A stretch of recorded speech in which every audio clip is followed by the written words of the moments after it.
3rd and 4th centuries in the debates between Augustine and Pelagius over sin and grace. Augustine's position was that God did hold all humanity accountable for the sin of Adam, that original sin. He affirmed that all humanity, all subsequent humanity, inherited from Adam both legal guilt and moral corruption. And this position of Augustine over against that of Pelagius was affirmed by the church in the Council of Ephesus in the year 431. And that has been the dominant position in the church ever since.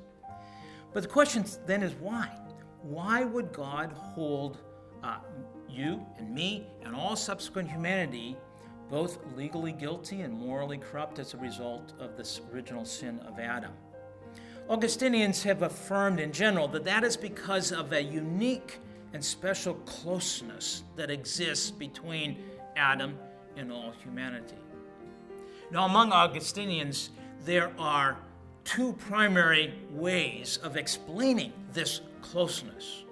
There's a position that's been called realism, which was a position of Augustine himself and many others, that accounts for this closeness because of Adam being the first human and the biological head of the human race. And in a very real sense, all humans are in Adam.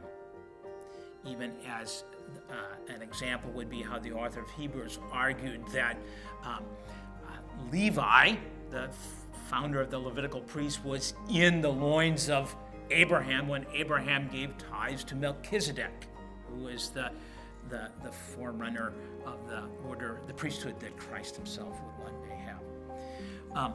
So realists would say that this connection is natural.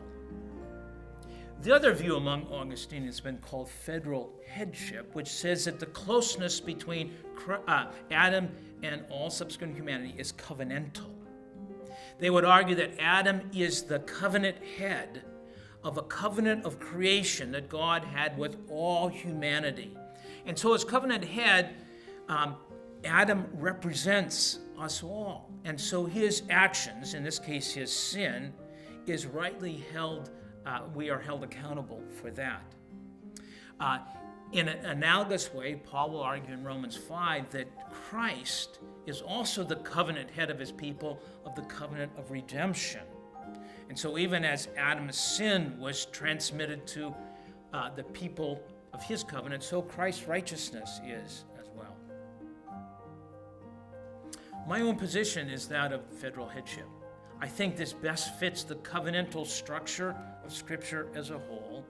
It accounts for the comparisons that Paul makes in Romans 5 and also in 1 Corinthians 15 of Christ as the second Adam, whose righteousness, obedience and righteousness also impacts his people.